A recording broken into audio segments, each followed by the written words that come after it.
Check it out, check it out, check it out. We are definitely live on YouTube, and you can find us on Apple Podcasts, Google Podcasts, wherever you get your podcasts. Check it out. Hit the like and subscribe below, and we will be coming to you every week, mostly every week. I mean, there are some times where we miss, but most of the time we are here live and in 3D with my good friends and partners in crime. Here we go. Let's introduce to you the two boxing aficionados here on my right.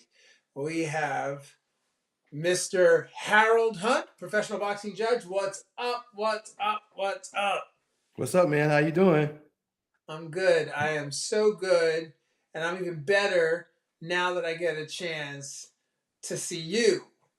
Thank you. And As I. closest to me here in the middle, we're going to switch up the screens in just a second, but we have Mr. Paul S. Haberman, Esquire. What's up? What's up? What's up, Paul?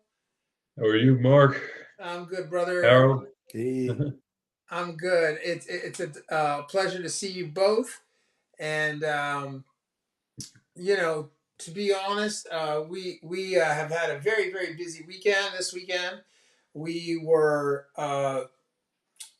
at Madison Square Garden in New York, New York, and yes, we took part in Eddie Hearn's Matchroom Boxing Dazn, incredible card. And Harold, man, I wanted you to be with us so badly, and you weren't. So tonight we are going to, for your benefit and for those of you tuning in, we are going to chop up what went down. Now, uh, I had the distinct pleasure of being with Paul Haberman there. Paul was there.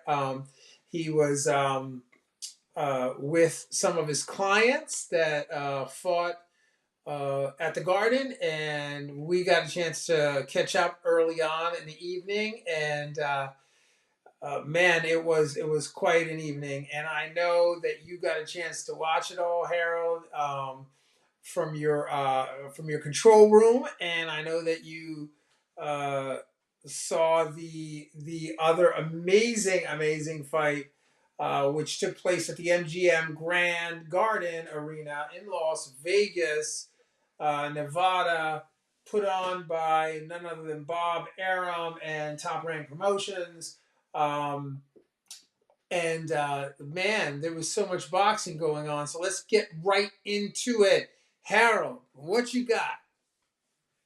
Hey, man. I was doing a fight myself, judging a fight in another state. So, of course, I was concentrating on that. But soon as the hand was raised for the last fight, you talking about somebody running to the car, getting to the hotel, firing up the laptop, and catching everything I could. So I indeed had to work, which was enjoyable, but I still got a chance to pick up the Serrano fight and the Shakur Stevenson fight. So therefore, I do have some commentary, some insight, some understanding of what I saw. So the first one you want me to go to is which? Well, let's go. Let's go.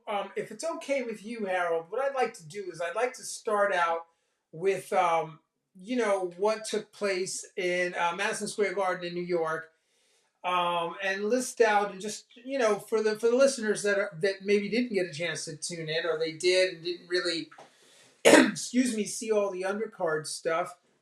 We had Nicholson versus Sean Kwappak Paisley Davis as the first bout, followed by Kaliko and William Langston. Next up was Rashad Matai. I guess that's how you say his name, Matai, against Joe Eli Hernandez. The next fight after that was Galil Yafai against Miguel Cartagena. Then there was Austin Williams versus Cordell Booker. Franchon Cruz Dazn versus Elaine Cedros, and then there was a Jesse Vargas versus Liam Smith. And finally, there was Katie Taylor versus Amanda Serrano. So it was a really well put together fight. And I think some of the things that I personally loved about it was that the arena was sold out. Well, It, not just sold out, Mark. That was. I mean, I've seen it on TV with every British fighter that's ever made it to HBO, Showtime, or DAZN. But to actually be there in person, with the way they chant and carry on, the Irish and British fans was absolutely incredible. Sitting there by the time it got to the top of the card, they are wild. And they they are a special breed. I was joking on my social media that when I retire, I want to be a full-time British sports fan after sitting there. yeah. It Yeah. was, I tell you, I had a hard time sitting the whole time because my back isn't good, and so like sitting down like that much is not a good thing for me. But Yeah. I'll tell you, man, the it was captivating. I actually had these earbuds that I have to put in my ears, right? Because that sound, the noise, it's not workable for me. It was so thunderous. I literally Uh-huh. had these earplugs that I had to put in because I can't take that kind of noise. I'm telling you, could have heard that in New Jersey. It was so loud. Yeah, I watched it on air. I mean, on uh, over the web, and the crowd was so crazy. I was Uh-huh. getting excited in my heart just watching the highlights. Remind me of Floyd and when he came over to fight Floyd and lost. Ricky Hatton. Ricky Hatton. So Hmm. also, yes. Also, when the referee didn't hear the bell to stop one of those rounds, the bell rung 4 times. He was still standing. He could not hear it. And Yeah. whenever you can't hear the bell, and the man who's hitting the bell is directly below you in the corner where the fight is, I knew it was extremely loud. So it translated, the excitement translated over the web on highlights, Wow. the fervor that was there. Yeah, I didn't get a chance to see it yet. I didn't get a chance to see it back, but I really like honestly like I really would like to see it on television just to see Me the too. angles and stuff, right, Yeah. Mhm. Paul? Yeah, but I watched the zone out of top 5 clips or something of the evening that I watched. That's all I've seen so far. But yeah, it was just wild. Really, really and truly. I've been to some good boxing cards. That was just a lively a one. Just not just the fights, but the event of any that I've been to. Yeah, I mean, did you guys have any particular fights that stood out to you from the card? Well, for me, just quickly, was Vargas was knocked out for the first time, and Leon Leon Smith did an excellent job with his application of the sport. I mean, he really beat that guy up. So Yeah, that was a great fight. I know Franchon. We She was here in Atlanta because she actually makes boxing attire for certain fighters. She has a right. skill set, and she was here in Atlanta, and Wow. she met someone. I mean, she brought some attire for a fight I was doing here in Atlanta, and we end up in a hotel room, not a hotel, excuse me. We end up in a hotel restaurant, and we were talking, and she would tell me her husband was a fighter and this, and we talked for a long time. I said, I know you. And she told me who she was, and we talked. But I've seen her fight several times. I'm a fan of hers, and we had a good conversation. But I was glad that she won, and that was good for her also. Yeah, That was a no doubt. dominant win, I might add too. So if we get back to the Jesse Vargas versus Liam Smith fight, it was a TKO in the 10th round.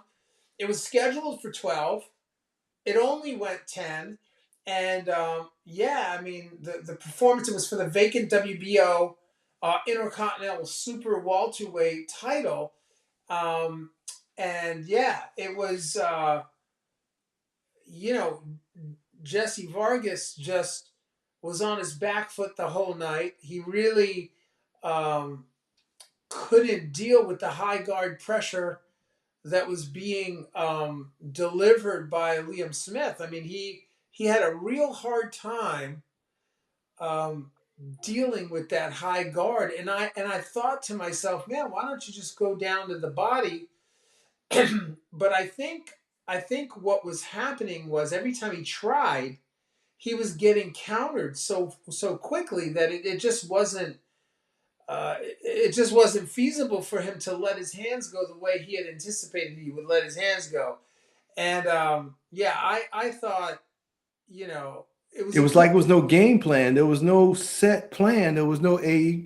There was no B. There was no C. There was just, I don't know. I didn't, either the game plan just got totally scrubbed because of the skill set of Leon, and they didn't even have a B, or he Right. didn't execute it, or he wasn't in shape, or he was intimidated. So many different things, but he just looked totally out of himself, and he paid for that. Yeah. I think No, somebody pointed out to me correctly, because I haven't really thought about him in a while either way, that Vargas was above his best weight class. But even with that, I mean, it was such a savage, comprehensive beatdown by Smith over the course of the fight. Who I might add, I was sitting next to his friends and family, and they were going absolutely bonkers. It was a pleasure to behold. yeah. um, I but it mean, was savage. After a while, you're like, what is keeping this man up? So, yeah. No, it really was a sad. It ended up being a savage beatdown. And one of the things Yes. that I really noticed about it um, was, Jesse Vargas's punches were not straight. They were not clean. There was not really that much snap in it, and he just couldn't keep Liam Smith off of him. And when it came time to throw, it seemed like it just took so long for him to get his shots where they needed to be. And when he did land the shots, they had no effect. It was almost as if, I mean, I really was disappointed by the matchup from the standpoint of it being, because I thought it would be a much more competitive fight than what it actually was. But I heard the murmurings. Oh, that's not a competitive fight. It's not. You know. So Jesse well, there's Park. some. Huh? I mean, there were some good exchanges, but not enough of them for Vargas. It's not that he wasn't alive at times, but it was just so comprehensive and poised and consistent by Smith. Uh, you know, something to behold. How hard he kept going at him. Without being discouraged. That he didn't seem to be budging for the first several rounds. Yeah. Well, Smith's right hand was devastating. I mean, that right Yeah. hand was just so on point. It was just a lot to handle. And then I think it's worth discussing the Franchon Cruz Dazn versus Ellen Cedros fight, because again, that was a great fight. It really, really was a great fight, and it was it was a unification fight. Yeah, she's Um, undisputed super middleweight champion Yes. now. Yes. Yeah, I mean, WBC, WBA, IBF, and WBO. Yep. And so, she came out of the ring. Um, you know, she completed the 10 rounds. There were moments that were pretty tough for her too. It wasn't like just a cakewalk fight. There were moments where she had to really dig deep and really work hard to make things happen. And I think one of the things that had her um, being really successful is just the amount of output, her sheer output. She just was relentless. She kept going, knowing that if I don't keep punching, if I don't keep throwing that overhand, I may not win this. I may not win this fight. And I was really pleasantly surprised to see her win. And remember, her record is 7-1. She's got 7-1, and Ellen Cool. Cedros was 8-0, and it's pretty amazing that she's unified champion now. Well, Yes. remember her pro debut was the same pro debut as Clarissa Shields. So that's a hell of a first fight for Mhm. to have as a professional, and they knew each other from the amateurs. But Right. yeah, I mean, And she was just a juggernaut. Sedaris never really got rolling, other than a couple of moments here and there where there's either maybe a brief timeout or the hands were down. But there was no anxiety for me watching that fight as a fan of Franchon, where I was like, she's blowing this. It just wasn't there at any point more than a No. few seconds. yes, and So Clearster was there to root her on, obviously. So that was good to see, her only rival. Right. So game recognizes game. Yeah. So, Well, a couple of the other highlights of the evening. I mean, we could talk about this card for an hour. I mean, we really could. There was just so many bright spots in the card, and there were so many dark spots in the card too. One of the dark yeah, spots was the matchup with Galil Yafal against Miguel Cartagena. I Uh, actually thought that was. I mean, Yafai looks nasty. I mean, he's a gold medalist. Cartagena had a solid record, but he just had nothing for him. Yafai feels like one of those guys that can be fast tracked without much delay. I mean, he just utterly steamrolled him. Clearly, he's got game. He's youthful. He's got the gold medal. He's got the confidence. I mean, he yeah, I just mean, blew he that came. guy out. Whenever you see Harold, tell me about this. Like, look, tell me what you think. When you see a guy who has a record that's of 1-0, right? Former gold medalist, really, really solid amateur pedigree. He's 1-0, one knockout, and he steps up to fight a guy that's 17-6 with one draw. I mean, what is your initial reaction when you see something like that? whatever his amateur background was may have prepared him and put him in a position to fight someone of that caliber. The 17 an old guy could have had some walkovers forever, and then finally got someone that's pretty good. So I can't now. I can't even say negatively on either side because you got fighters who fight amateurs so long they come over here and the commissions think that or they feel that or they understand that that type of work qualifies them to fight people of who are pros and have a certain win ratio. So nowadays I think Lomachenko shattered that thought process, and as we go forward, a lot of fights on the ledger doesn't really mean anything if you fought certain type of competition as amateur. Right. No. It's just, I mean, even in the whole time I've been watching, there's only been a handful of people that have successfully done that. But so I think to your point, Lomachenko really broke through and showing that that could be done. I mean, I'm just thinking Lucien Boutet was moved pretty aggressively his first 10, 15 fights. You have obviously Guillermo Rigondo, who, deservedly was regarded similarly to Lomachenko when he turned pro. They didn't waste too much time with him. And now you have, Yafai. There's a couple others. I feel like it's probably to go over to the other card for a second. They're probably going to be moving Keyshawn Davis fairly aggressively, seeing what he's done so far. You know, um, Yeah. you know, So anyway, I would be remiss not to say that particular fight between you know Miguel Cartagena and Galel Yafal was for at 111 pounds, 110 pounds. It was actually the WBC Internet International Flyweight title. That's what was on the line, and so he came out of the ring with a record of 1-0 with a WBC International Flyweight title. So that's pretty impressive. Um, Very, very interesting. What are your thoughts on that, Harold? As I said, he has a skill set now. He can command a few more dollars. When he does some work, he'll be able to.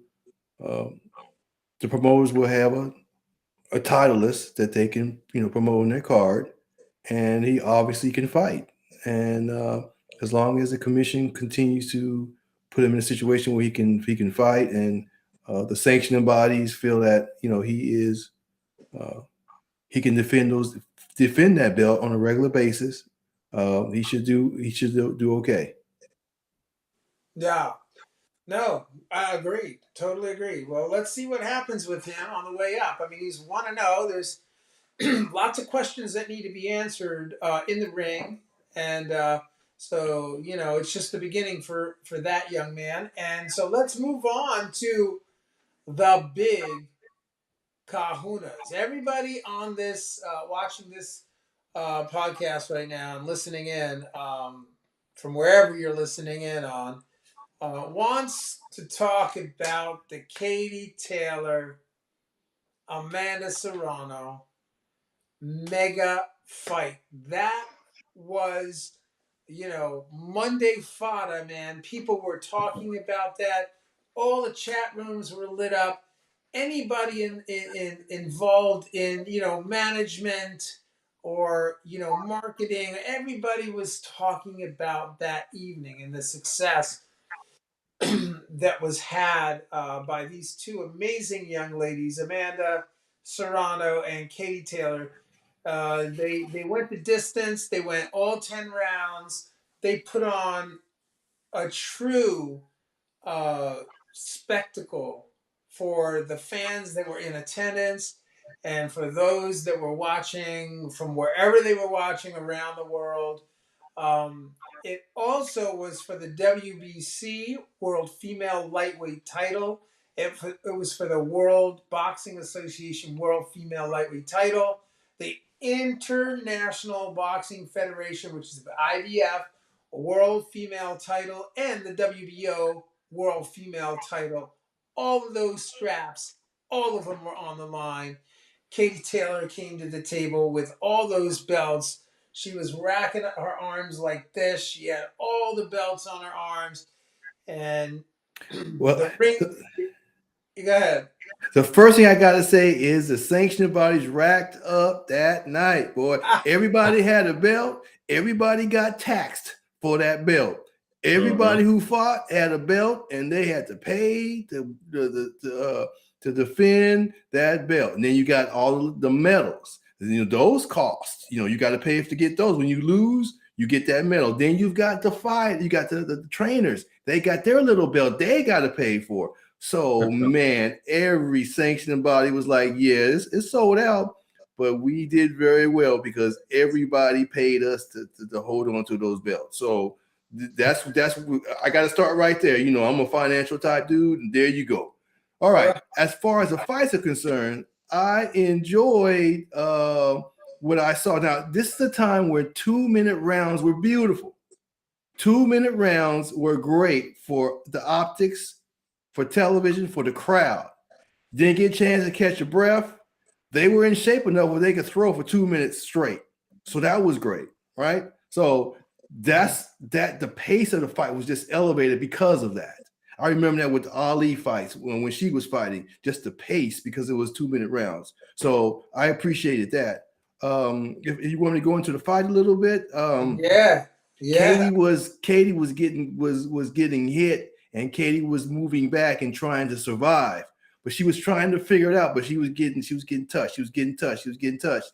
And our girl Serrano was coming forward, and she was going for what she knew. She knew her style. She knew what she had to do, and she was doing it. But what impressed me about Katie Taylor was, yes, she had some shaky moments, but yet she was still landing the cleaner punch. I've got to give it to the judge. They did a great job. They were well-schooled judges who knew what they were seeing. She was scoring off the back foot. She lost the first 3 or 4 rounds, but she was still scoring, and she was still in the fight. And there was a time where the referee could have actually stopped it in a sense, almost, because she was kind of staggering around. But he didn't do that. He allowed her to continue because she was still picking her off. She was getting touched, but she still picked her off. Then she gathered herself. And when she gathered herself, she said, she's coming in. I'm just going to pick her off. And then she started using her weight advantage. Initially, she didn't really understand it, I don't think. I didn't think she even used it. But the second part of that fight, I think she felt that, okay, I am heavier and I'm stronger. She can keep coming forward, but I can kind of blunt her aggression. And that's when she started catching her with those combinations and stepping to the left and the right. And it was just, it was nice work. And then her her physical and mental situation just elevated. And she stood in there and she started knocking Serrano off of her. She was coming forward, but she was knocking her off of her. Get off me, get off me, get off me. Take this punch, get off me, get off me. And she won that last round, the last 2 rounds, 3 rounds, to me, convincingly from a judge's standpoint. The best thing is no one's crying about it was a bad decision. No one's saying it was a robbery. None of that, because it was so clear that she did come back and win the fight. So I was impressed. They both got stitched up. The whole thing was just really nice. As you know, it's just boxing. Had the female part of it was thrown out. It was a great fight. People got stitched up. People came to the podium, bruised or what have you. The big bout, the big the bet between what's the YouTube guy and Eddie, $1 million, this and that. All of it was really great. Yeah, that was really great, Harold. Thank you for that. That was amazing. Your recap of the fight was amazing. It was great to hear. I think what's interesting about watching boxing in the ring or at ringside or in the arena and watching the fight on television. I really love to get both of them because you see, I think I was saying this to you the other day. I was saying this to somebody that I just think it's amazing that, the people who invented boxing and who invented judging, right? They were so brilliant to put the 3 judges around the ring side.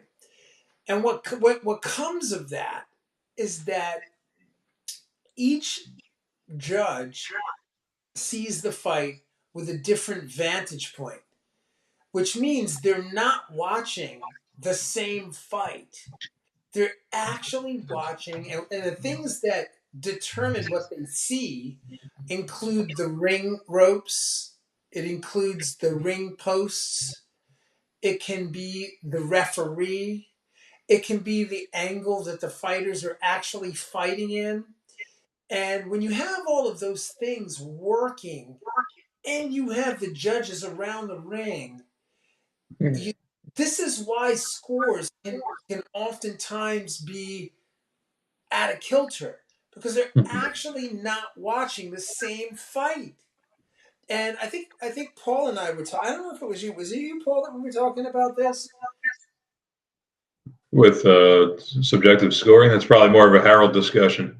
Well, I'm more how to deal with it with the commission afterwards. Well, hey, I know that the referee has to be able to get out of the way. I remember I was talking to Benny Estevez with you, Mark, and he was telling me how he gets out of the way so the judges can see all the action clearly. Some referees don't have that discipline. They get in one spot and they kind of stick there. So if you got a referee who's happy with their right side of the ring, he'll stay in there, he won't really move, then your view is going to be skewed. But if you have a referee who understands he needs to move constantly, even though the action is sustained, he still needs to move because the judges need to see.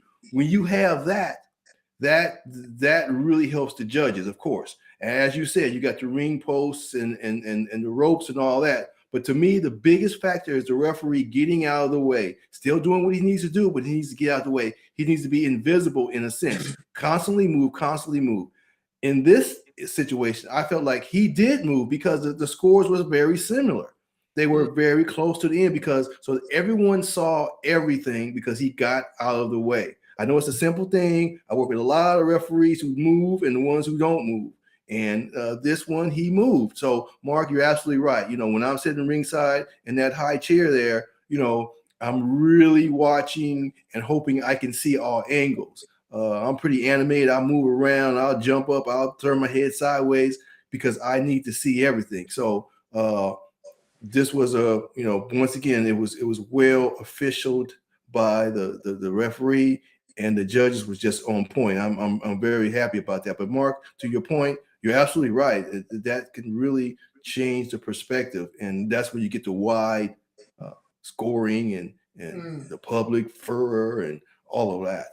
Yeah, and I think just to kind of kind of echo that and just stretch that out a little bit and expand upon it. I think what it is when a referee is trained, they're trained to use the diamond, to work the diamond in the ring.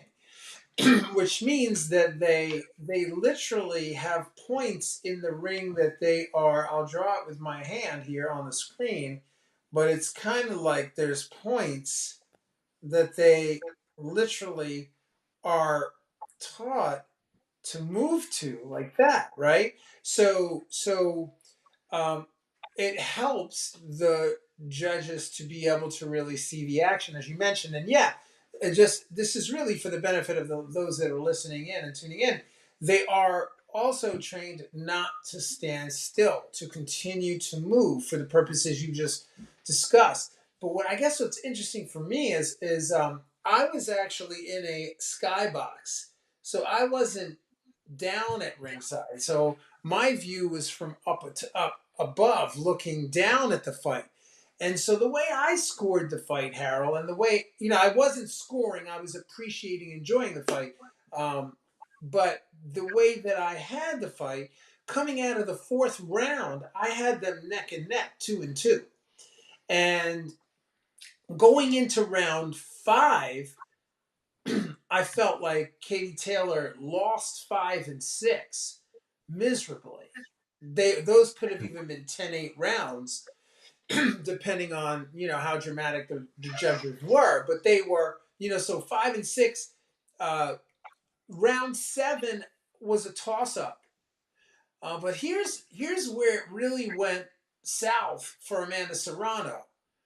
Round 8, 9, and 10 were rounds that I saw very favorable for Katie Taylor. I saw the adjustment. In 5 and 6, she really got racked. She really did. And you could see that Katie Taylor was looking for some, in those rounds, she was kind of going like, what is happening? Where am I right now? You could see it on the Jumbotron, and you could feel her, having this like meeting of her mind. And then when she got to round 8, you could see the adjustment. There was a really dynamic adjustment that she made where she was eating off of the aggression of Amanda Serrano. And Absolutely. I saw in that around 8, 9, and 10, I think it might have been like round 8, I saw the coach of Amanda Serrano kind of mime, like go to the body, like he kind of made a reference, like as he was exiting the ring, go to the body. He used his left hand, go to the body with the left. And I think if that was the instruction, I didn't watch it on television, I was there in the arena, but I think if that was the instruction, it was a mistake. I agree. Paul, go ahead. I know you want to say something, but I agree. I was just going to make a different point off of your various points from both of you about the learnedness of the referees. You had a couple, at least the two top female fights that night. The Cruz Dazn versus Sedarus and the main event that we're talking about, where you really got the sense that the referee understood the fighters because or understood. Yeah, I remember first hearing this in connection with Arturo Gatti, where an average referee that maybe doesn't know what he's all about, maybe more inclined to stop a Gatti fight sooner back in the day than somebody that's like, I think I know he'll come back and maybe make a fight of this. And you kind of got that impression at certain points during the women's fights that night, where it's like these guys really understand who they're in with, because Katie Taylor was really getting shellacked. It looked like early. I was watching from third row ringside. And I was just like, wow, I was like, where's all the, where's all the fundamentals and everything? Until she got herself together, it was like, and there was times it really looked like she was getting hammered, and Sedarus was obviously getting hammered a lot of the fight, in the other one, and the referees just kept it going. There was no particular danger zone, but I feel like with other referees, there might be a point where one of them may have been stopped, and obviously Sedarus was en route to a loss, but Taylor was en route to a win. So it was good to see the discipline on display there that night of the referees. not just pulling the trigger as soon as they saw something. Acknowledging that these folks are champions, they're tough, they're best of their weight range, and kind of letting it go rather than creating questions with questionable stoppages, which it certainly seemed like could have occurred at certain points in the main event for sure. Hey, Paul, you are being noble. You are. I appreciate that. What you're saying that's what you're supposed to say. But a referee like, I'm not stopping this. This is Madison Square Garden. I am not going to get myself in a controversial situation. If I see any kind of punches coming, I am not stopping it. I'm not stopping it. I'm not stopping it. I won't get no work. I'm telling you. So I have to say that just to have this to say that, Mark. I mean, Paul. Okay, but what you said was clear on point. I'm just telling you from a standpoint because I sit and eat with judges and referees of that caliber all the time, and they tell me what they tell me, and I'm telling you what they tell me. So. I guess for me, the question is, do you want a bad stoppage or do you want a body, in the wrong situation? So but anyway, I Paul, hey man, I ain't trying to, I just want to throw that in there. Right. Well, definitely, I can definitely see that as well, for sure. But I'm saying if you also don't want Katie Taylor leaving, in poor condition if you don't feel like you're making the right call, letting her go too long. So I feel like it's got to be a difficult decision to make at times when you're seeing somebody getting hammered that is resilient and a world champion, but also looks like maybe that they're taking a lot of abuse in one or two rounds. Right. Then you've got the thing where she's it's unwritten rule. She's a world champion. You've got to beat the champion, which when we're taught there's no champions. You shouldn't know anybody. It's just two people competing. Whoever wins, wins. Who cares who has all the belts and who brought the crowd and all that? You're supposed to not adhere to that. But a lot of people, and you do, you just do. You don't mean to, you don't want to. You even make yourself not think that way. But when you're ringside and all that, you kind of get involved in it. You have to have a discipline to throw that out your mind. It took me a couple of years, 3 or 4 years to get that out of my mind. But now I can do it. But initially you can't. And then the huge fight, I've done the huge fight, 1 or 2 huge fights, and you really, really got to bear down. But she didn't look like she was getting hurt. Like Mark said, maybe a 10-8 round. But I wouldn't have stopped it. I wouldn't have stopped any of that. Right. I might have gotten thrown off by the hysteria of the crowd and the excess amount of bleeding coming from both of them as the fight went on. But they're definitely jackhammering each other all throughout, especially in the later rounds.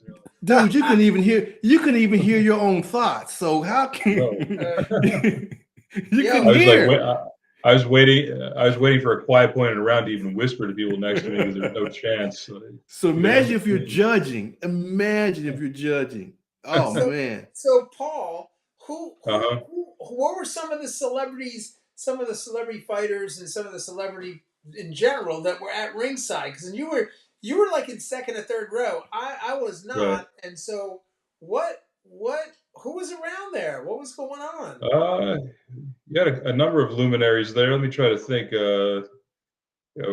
Rosie Perez, who's obviously a well-known boxing fan and actress, was first row ringside, 2 in front of me. You had Christy Martin there, right in front of me. I know Chris Cyborg was wandering around the arena with her belt and doing photo ops a lot of the night. Layla Ali was there. She was in and out of our section. I think she was walking the area too.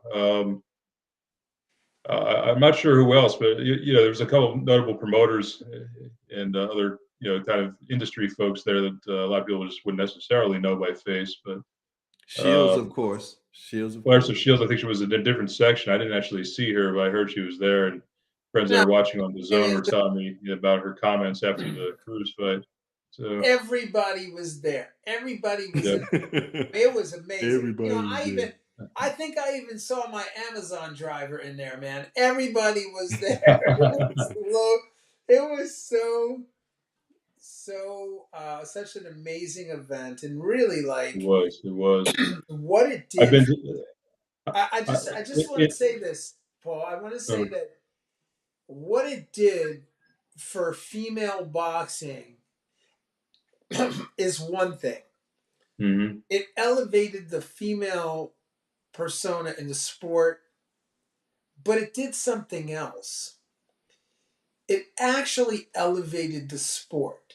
It actually brought the sport of boxing to a completely different visibility and a completely different level. It created a different context for the sport, a context that I think has been lacking for generations. And I hope all of those naysayers out there that don't want to see women competing really, there's a lot of people that don't want to see women fight. They just don't want to see it. And I get that. I really do. But I think this was a great learning experience for everybody in the sport, but really for people on the periphery of the sport to have a different. I've never seen the last time that you could see that many women in the arena was when, guys like Sugar Ray Leonard, uh, Hector Macho Camacho, Oscar. Yeah. Oscar De La Hoya, Pretty Boy. I mean, it's it's been lacking for years, and to know that the women can draw, not only draw, but bring women out. but sell it out and make it a major international television spectacle is just it's pretty profound. Yes, I agree with you. As I said earlier, the female part of it was thrown out. It was just great boxing, great Yes. optics, great crowd for celebrities. It wasn't neither male or female. It was just great boxing, and that in itself is great. I mean, what you got? You've got a major league baseball team has a manager as a lady, right? Then I don't want to get too political, but then you got the Roe versus Wade thing floating around here, and then you've got the thing with the letting the girls continue to play sports and all this. Then you've got this huge spectacle that is based on this premise. So, Mark, you are absolutely right. The whole world is now going to have to pay attention to this type of thing, because this type of thing is going to spill over in the major media. Shakur Stevenson's thing is not necessarily just for boxing fans or whatever, but a female fight of this magnitude, you can see clips on everything worldwide of these two ladies doing what they did. One is from another continent, so they will be bathed in those clips. And then here, so it's going to be a lot. And then you got the talk show circuit, which they're more favorable to ladies doing something that a man usually does. So you're going to see them on The View and this and that. The legs on this thing are still growing, and the fight is over. So as you said, Mark, and then all of the undisputed stuff that happened. Now the men has the undisputed thing, but you got a bunch of undisputed there. You got undisputed coming up. So undisputed is going to be the coin word. I mean the catchphrase. Is it undisputed? Is it undisputed? And people are going to be forced to do that. The ladies did it. So why are we messing around with this? So yeah, it's going to be great. I agree. I'm so excited to see what happens to those young ladies. I mean, I think, Amanda Serrano, as to what's going to happen, what do you guys, if you were going to speculate about what's next for Katie Taylor and what's next for Amanda Serrano, where would you go with that? I want to talk, but go, Paul. Go, Paul. Well, this is where I need John. He's got a very deep women's boxing knowledge, but look, Serrano's already quite accomplished. Going into this fight, the amount of different titles and adulations that were being announced by David Diamante. I hadn't studied her biography as close as some, and I was just like, wow, is he ever going to stop listing them? And really the same thing with Katie Taylor. I don't think it affects either one of them unless one of them is dramatically changed physically from the fight. But they're marketable. They bring it. Obviously Taylor is still relatively fresh as a huge attraction. A lot of Irish coming over to see her that were in the crowd going absolutely bonkers, which, Oh, unreal. Listen, just to touch on that, on the exit of the arena, leaving the arena, Paul, it it was was insane. it was insane. The Irish contingency marched onto 7th Avenue and 34th Street. Oh, I'm sorry, 32nd Street. They marched into the street, stopped traffic, and they were chanting. Do you remember the chant that they were chanting? There's a few of them. There's a few of Oh, them. Sweet Caroline. They had the yeah. U2 one going. They had a few, two or three others. Free from Desire is always a big one for the British, also from Beefy Smith's crowd. Incredible. I mean, so Katie Taylor, exits the fight. She's 21-0 with 6 KOs. She's got a 28.57 KO ratio, right? The young lad from Bry, Ireland, right? Who's an amazing competitor, ekes out a win. The scores, I believe, were 96-93, 97-93, and 94-96. That was a score. Wasn't it a split though? One of the ones Serrano's way. Yeah. Serrano won on one scorecard. Yes. Right. Now, as far as Serrano's concerned, she's still the featherweight champion. She still got a strap. She still can move down. Go back to where she came from. Now her marketability is off the hook, of course, because of this fight. She doesn't have to go back up there if she doesn't want to. She's going to be revered forever because she moved up.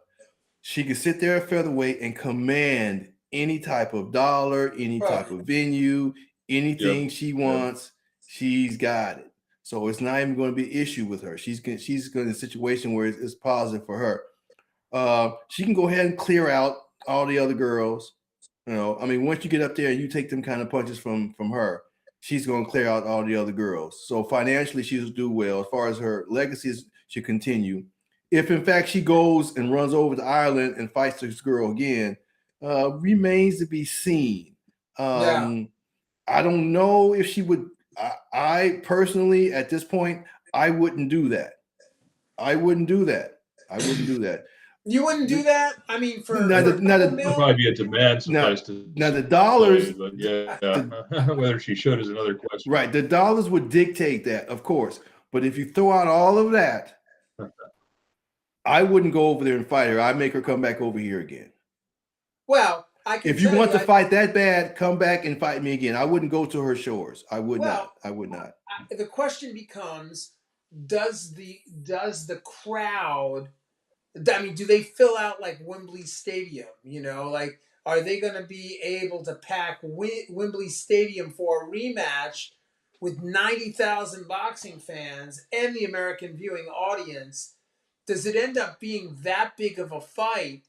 Or like you said, do they do what they did the first time, which was make it here because, Katie Taylor, I'm not sure, has as big of a following as, or to make the fight in New York was perfect with the Irish contingency and the Puerto Rican contingency in New York.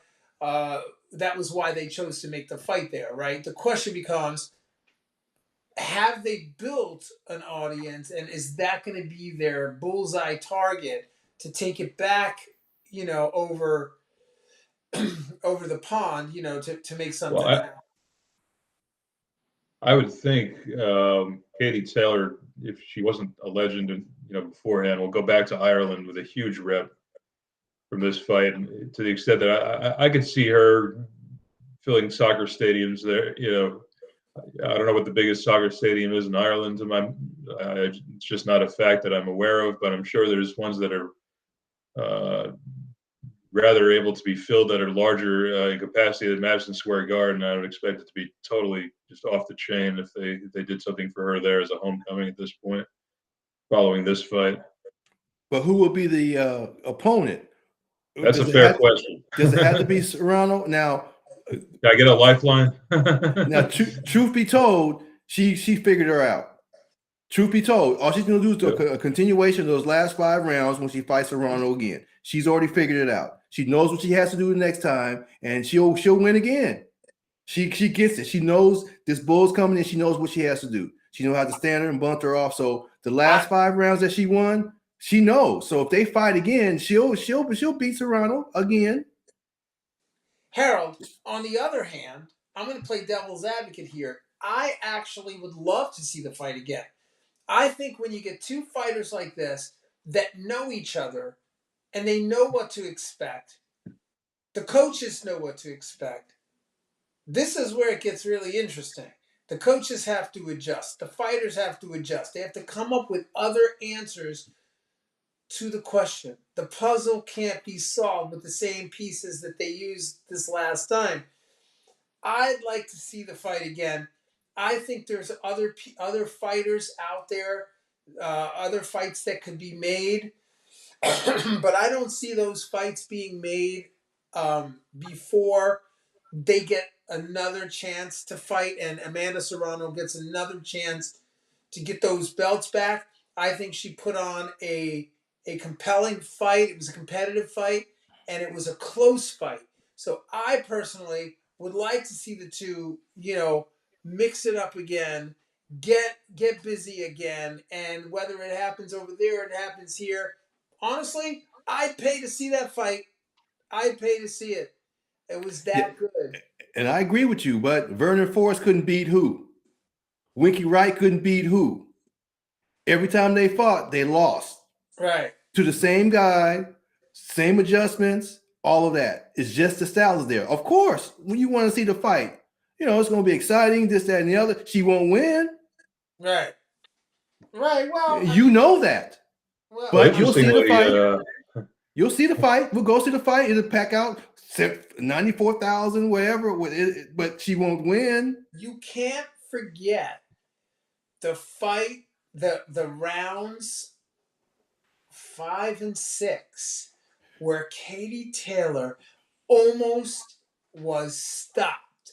She was almost stopped. And I think that they learned something in round 5 and 6. Yes. That there may be some answers embedded in there.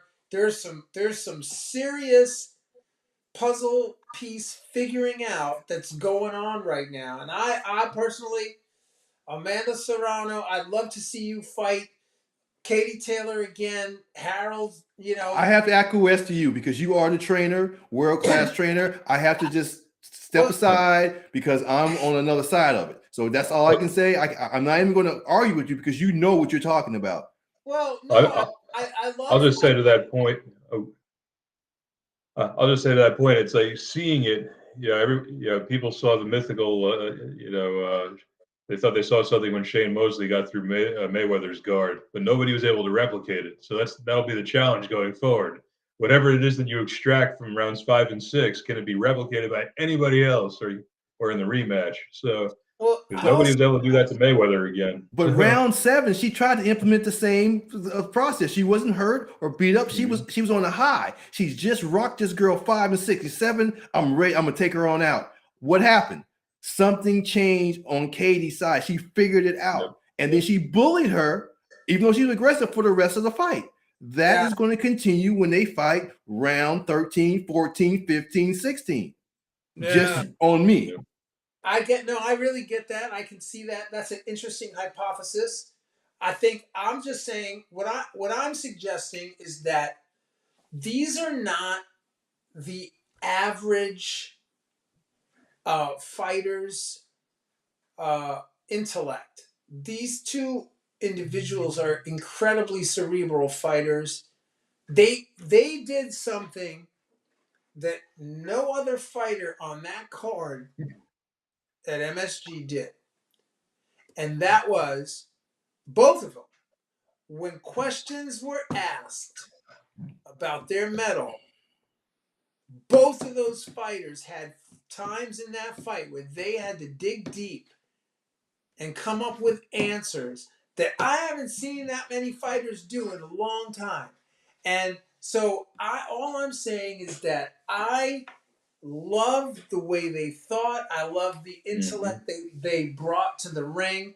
I loved the combat, the sheer action. It was a solid action fight from two females. And, you know, there's a lot of naysayers out there that say females can't produce an action fight like that. And look what we got.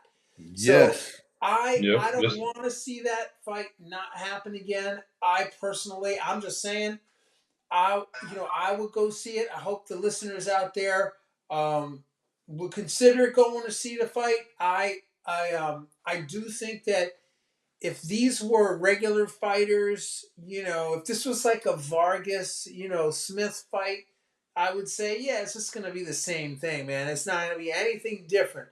But with these two individuals, I think they both have the capability of producing something that's even more dramatic, a Toro Gotti, Mickey Ward-ish level, right? So I'm putting that out there. I'm saying it here. We did it on the boxing breakdown. Um, let's see what happens. Let's see what the future brings, Harold. And now I really don't want to get off this fight because I loved it so much. But we have to, right? So we have to go and talk about the MGM Grand Garden Arena in Las Vegas, Nevada.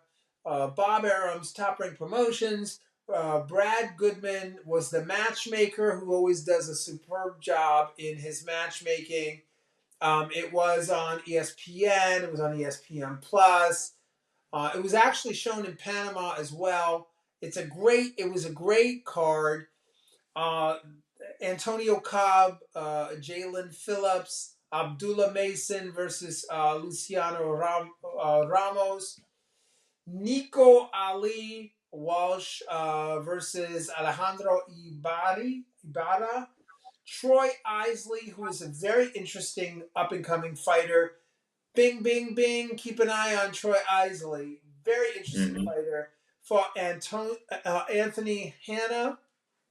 Keyshawn Davis, bing, bing, bing, another one to keep an eye on for Esteban Sanchez, Raymond Moratelia for Jeremy Hill, Andres Cortez for Alexander del Bosquez, and then finally Oscar Valdez squared up against Shakur Stevenson. So I want to jump right in and really get into the Oscar Valdez, Shakur Stevenson, Harold. What you got? Initially, I figured it would kind of be a walkover, not a walkover. Let me rephrase that. It would be clearly seen who the superior fighter was right off the jump, and it happened. The very first round, the pattern was set. He was too slow. He knew he had to come in and try to bully him. And he actually tried to do that, and he had the mettle and the fortitude to do that. It's just that the left-handed stance and the mental IQ and the reach and the understanding of the type of fight he had in front of him is shown through so clearly.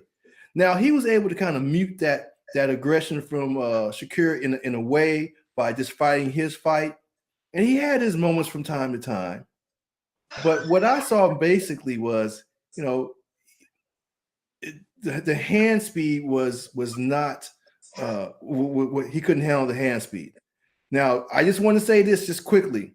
We know Shakur has finally got his man strength. However, his bones have not hardened. He still is adolescent in his bone structure. Imagine in 3 years when he becomes a man, where the bones have actually settled and thickened and in density. His power is going to be really something to see because he's landing these clean punches just clearly, and he still is not a man. Once he does that and continues on his way, he will always handle these type of fighters easily. Next time it'll be a lot easier. He's going to be in a situation where this guy's going to be rocked a lot. He took a lot of good punches. He has a large, cranium type of thing, so he was a big target. I like the way that Shakur moved. I like the way his opponent moved. It was a good scrap. He did exactly as he did. Now I have to say he did get hit more than he usually does, only because he's used to his power knocking his opponent out of the way, and he doesn't take any return fire. This night he did take return fire, but he still dominated. And I think that what he went through is really going to help him so much going forward that he's going to be dominant, just a dominant fighter. I mean, I don't really see anything else out there. He's in the gym with Crawford. They spar regularly. He can go to 147, and when time comes. Mentally, he can stand there with Canelo. He can stand there with Spence. He can stand there with those guys mentally. His boxing understanding and process, whether his body, his weight, his chin can do that. That's the question to be seen. But as far as his actual understanding of the sport, it's there. It's obviously there, and he showed that. He didn't need a knockout. I thought he just needed to be dominant in such a way that your eyes open, and that was more important to me than the knockout.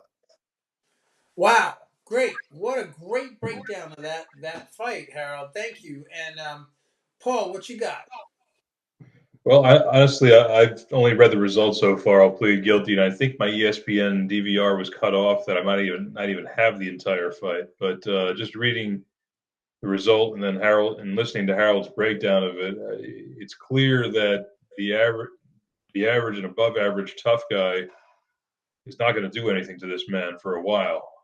He needs somebody that could even dare match him in hand speed or overall boxing, and I'm just not sure who that might be. I mean, there's a number of fighters in that weight range that could probably make things more interesting round by round on their hand speed and skills. But there's no clear person that defeats him the way he's been looking.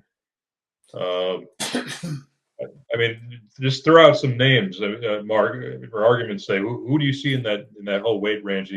That world level that you think could be interesting? I'd be curious to see what you and Harold and myself would come up with as far as handicapping them. Hey, Paul. He doesn't even want to go after the WBA or the IBF titles. He doesn't want to go after those boys. He doesn't want it. He doesn't want to be undisputed. Why? Those guys are so far below him. He's 2 levels above his current opponent. 2 levels.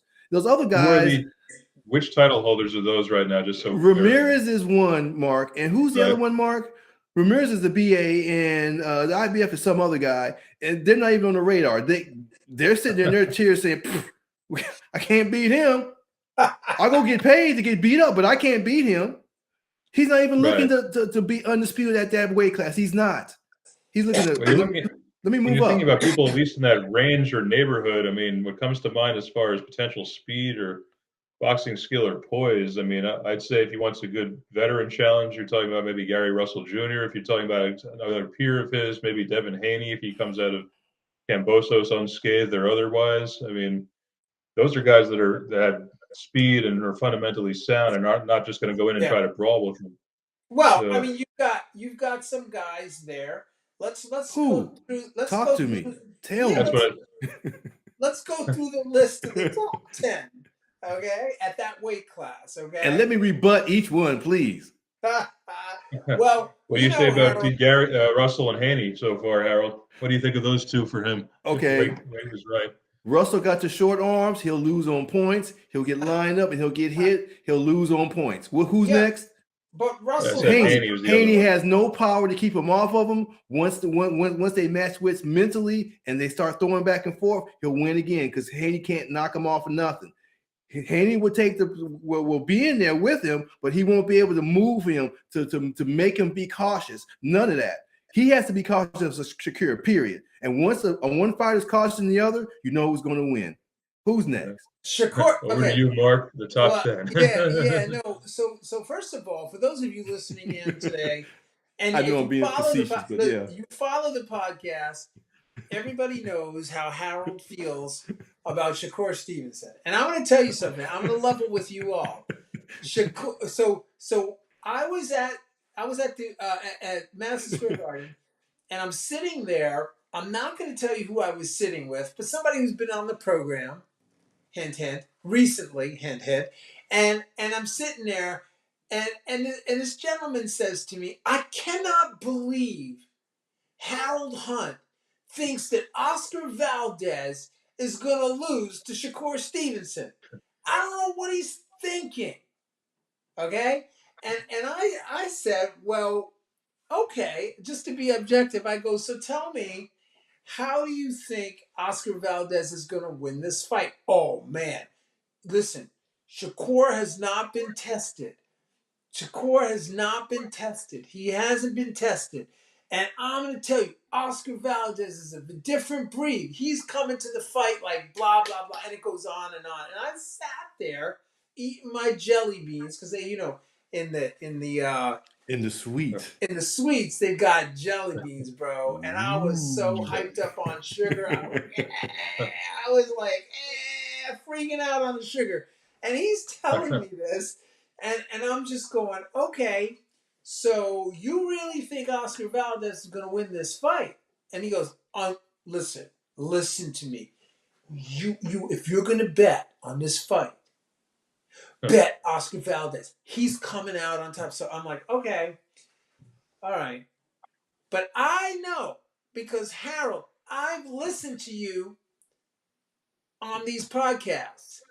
The last podcast we had, when we were talking about this matchup, you were so hyped on Shakur Stevenson and his skill sets and what he can do and why he can do it. And, the stab to the body and the hook off the jab and just the jab and controlling the distance. And we went through this whole thing about Shakur. They fight. It's, a completely one-sided fight. And you're right. The question is, who in the weight class can actually match up with Shakur? So you got Oscar Valdez at number 2, done. Okay, you got Jamal Herring, done. You've got Shab. Okay, Shaska the Dazn Rakivmo. I don't even know how to say the guy's name. I've never seen him fight. He's number 3. I want to say his name. Shavkatazidovakhan. I don't know how to say the guy's name, but he's number 3. And then under that, you've got this guy from China, Kenichi Ogawa.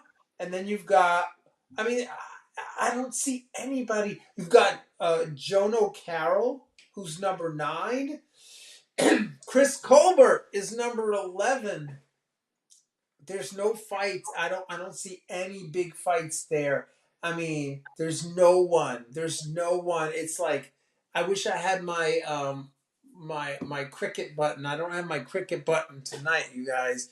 But if I had my cricket button tonight, I really would hit it.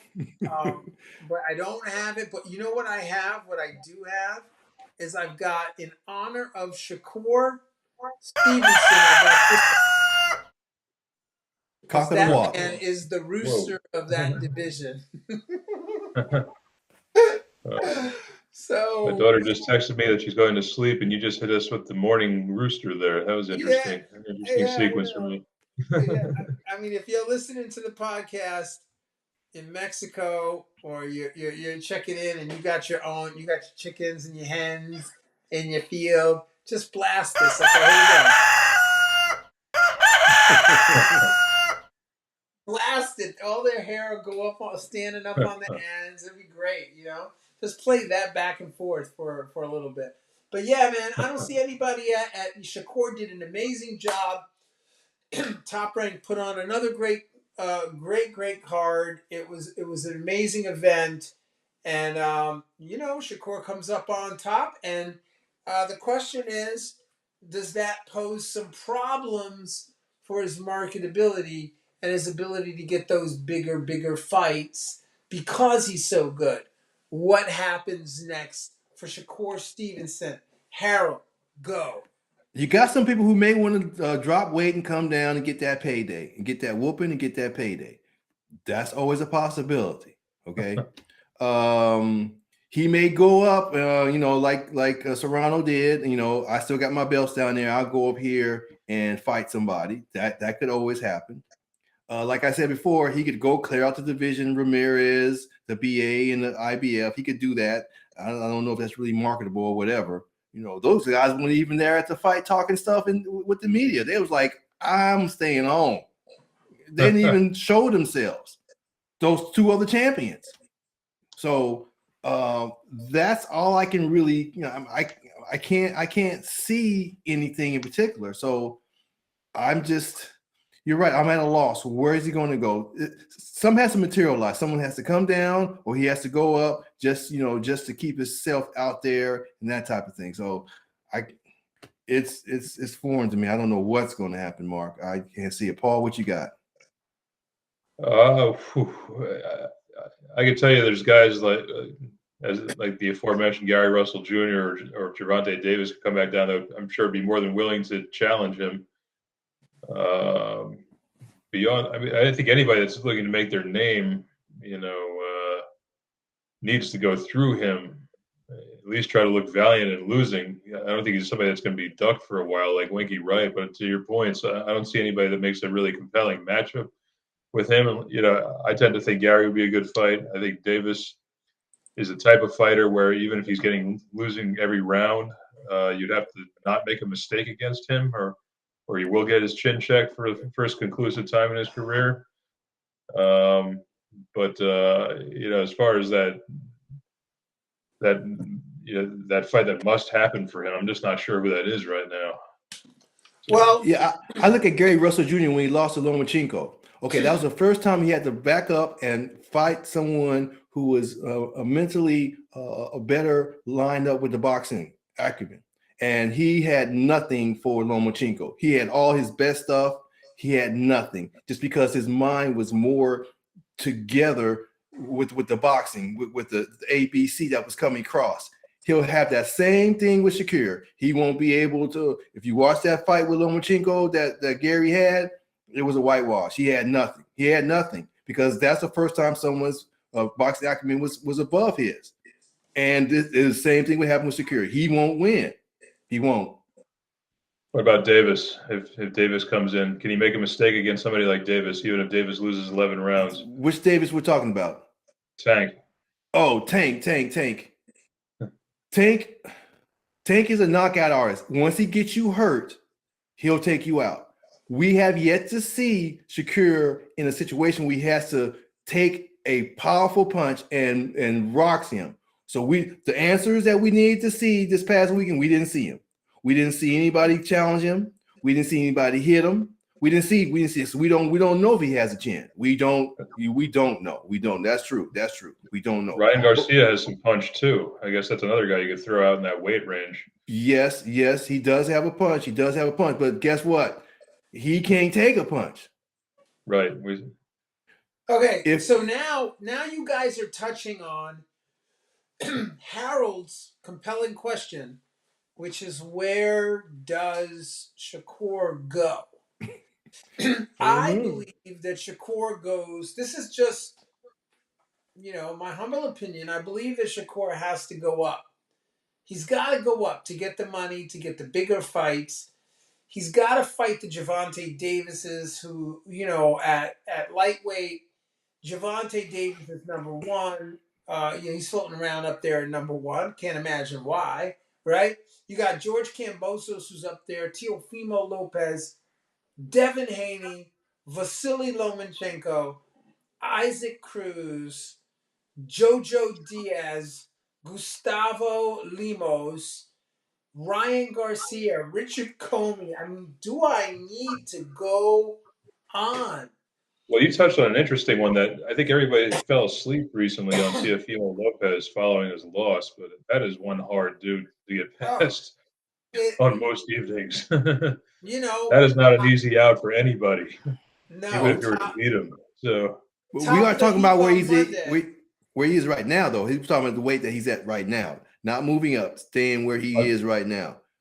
There's nobody there in his I thought Mark current just weight. raised if he moves up. If he Yeah, moves yeah, up, he has to Teofimo move Lopez, up. if he recovers, Oh, is yeah, yeah, yeah. not an I mean, easy we know we night. got to move, but I'm saying at his weight right now, if he stays there, what's there? Nothing, right? Right, Mark? Nothing. There's You have a couple of nothing. really tough fighters, but nobody that's really maybe would And technically dominate him. and to be honest, he doesn't want to carry all those sanctioning fees, all those belt. Like what for what? For what? Right. You go up and you make the big money fights, get in the mix, put yourself right in the heart of the discussion.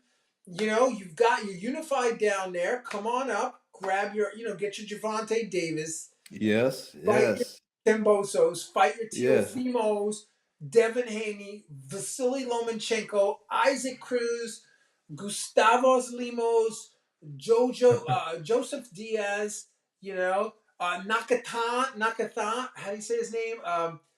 Jer- Jeremiah Well, he Nakathan, already yeah. fought him. He already Yeah, fought him. that's Yeah, what I'm saying.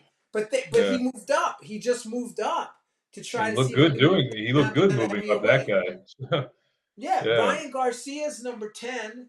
All right. He's at the end of the pack. And then you got Richard Comey. I mean, listen, all I'm saying, you got Javier Fortuna, Mashioki Nakatani.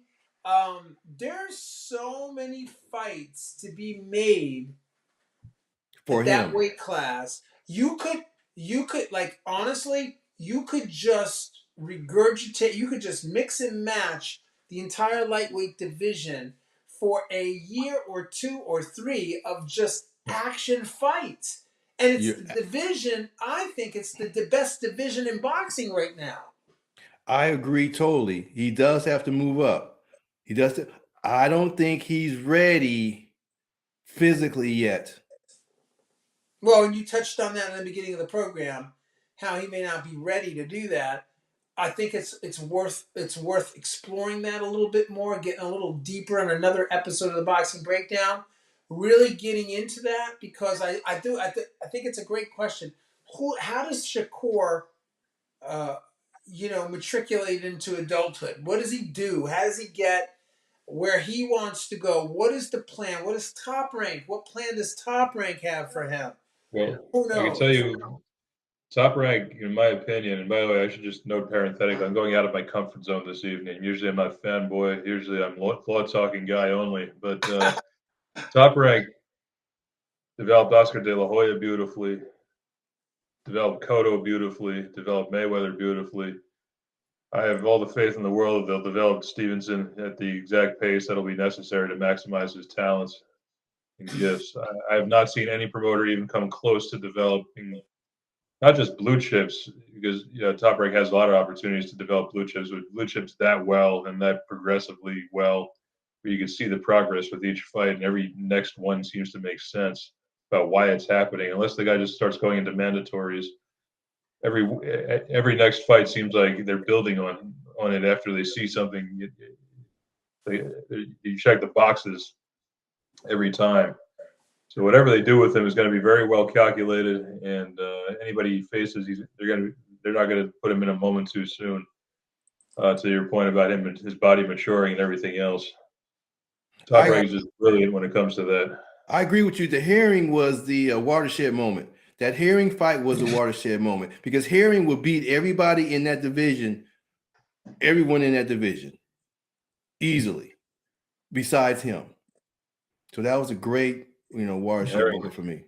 yeah, I always remember back in my boxing wonder years, which was around the early '90s, mid '90s. Oscar De La Hoya facing John Molina, and there are people saying during that fight or immediately after, that's the fight that made a man out of De La Hoya. I think that's the Herring, to your point, I think is the one that made a man out of him. I think Oscar Valdez certainly helped with that as well. And they're just, it's now incumbent on Top Rank, which they've done for decades, to keep progressively building him to more useful fights and interesting challenges from here.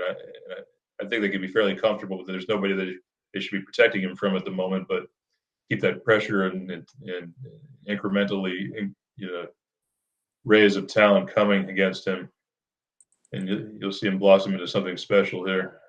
If they can keep him away from that for about a year, if they can keep him away from those fights for a year as he matures physically, then I think he could, he could make waves in there. And some of those guys that Mark mentioned, he could possibly be. I mean, he could, 50-50 fight. He could beat those guys. So he just has to mature. He just has to mature. One thing I should note, by the way, I mean, just going back and again to my boxing wonder years, I made the point about Cotto and De La Hoya and Mayweather. What you don't want to see happen to him, and I don't think there's even anybody here that would do this to him in this weight range, is what happened to David Reed and Fernando Vargas against Felix Trinidad. You're like, these guys have been progressing well, but then there's Felix Trinidad level progression that almost nobody except Bernard Hopkins was ever ready for. And I don't feel like either of them are this. There's no career-changing fighter for Shakur that anyone could identify right now. You definitely don't want to come across somebody like that too soon. So, not down there. When he moves up to lightweight, if his handlers, his trainer is his grandfather. If his grandfather thinks that he can compete up at the lightweight division, I'm sure they'll be the first ones to just pop right up there because I mean it's definitely Shakur has a skill. I just don't know if he has the body as Harold mentioned, and if he's really grown into that level of competition. I mean, like I say, can you imagine a Vasily Lomachenko rocking with Shakur in the ring? Like, what does that look like? Can you see Devin Haney squaring up with Shakur? Can you see Teofimo barreling through, aggressive, tactical fighting style, pyramid fighting style, so to speak? Can you see Teofimo? Can you see George Kambosos pressing the action against Shakur? Do you see Tank Davis rocking with Shakur, hitting him with uppercuts and catching him with powerful body shot, overhand shots? I mean, these are really or Ryan Garcia. That would be a great fight to see. Shakur and Ryan could be a really interesting fight. Right. Let me put you in a time machine for a second. You really got my gears turning here. Can you see Shakur, hypothetically, if they're in the same era, after this fight, facing, say, Diego Corrales, Brian Juan Marquez, upcoming Manny Pacquiao? Can you conceive of him winning one of those right now, coming off of what you've seen of him so far in this past weekend? No, I don't see him beating Pacquiao. I mean, I think Pacquiao's in a class by himself. Yeah. I'm saying 130-pound Pacquiao, U.S. debut, or two or three removed from there. Oh yes, I see him beating him at that stage, Mark. At that stage, like he said, he's 130. He's just coming up because he got an opportunity because he was a fill-in. He he didn't have no hype, no nothing, and he happened to be around and he got his chance and he exploded on the scene. Back to Stevenson, just quickly. Two things he doesn't have. We don't know. We don't know if he can take a punch. And we don't know if he has the kind of power to move those lightweight guys. Those are the two things that we have to see before he can go up there and mess with those guys. That's all I'm saying, Mark. We don't know. Right. We know. I mean, I got to go someplace else. We know Earl got a chin. Now we know. We didn't know. No, hey, I'm not. Listen, after the last podcast, Harold, when you came on and you were talking about Shakur and all his skill sets, and there was some discussion about Oscar Valdez's ability to compete at a high level, and to watch what Shakur did to Valdez, I don't put anything past Shakur at this point. I think the sky's the limit for Shakur, but he does need to get up into that upper division. He does need to go up because that's where his superstardom and the questions that this gentleman I was talking about earlier on in the program has for Shakur, right? So yeah, it was answered with Oscar Valdez, but listen, there's a lot of tough fighters up at the next weight class, and I want to see those fights get made. So here's what's going to happen. We're going to continue to follow Shakur. We're going to continue to have the discussions around, matchups that can be made at the lightweight division. And that's where we go next. If you're listening on Apple Podcasts, Google Podcasts, we want to thank you for being with us tonight. We want to thank Paul and Harold for being on the program and just being so insightful and so willing to share your knowledge and your ability to communicate to the fans out there about boxing. It's been a pleasure. I want to thank you all for being with us. Don't forget to hit the like and subscribe button down below. Hit it because we need more followers on this amazing program, and we are committed to getting it. We know it's going to happen. We know that you guys like what you're hearing. We get it. And so please share the broadcast, share the podcast. You can find us on Apple Podcasts, and it's my favorite platform. They make it real easy. But, here on YouTube, you can get to see us, look at, the handsome Paul S. Haberman Esquire and Harold Hunt. And yeah, you got to look at my sleepy butt too. But anyway, that's another discussion. So thank you so much for being on the broadcast. Until next time, peace and love. And the Boxing Breakdown is out.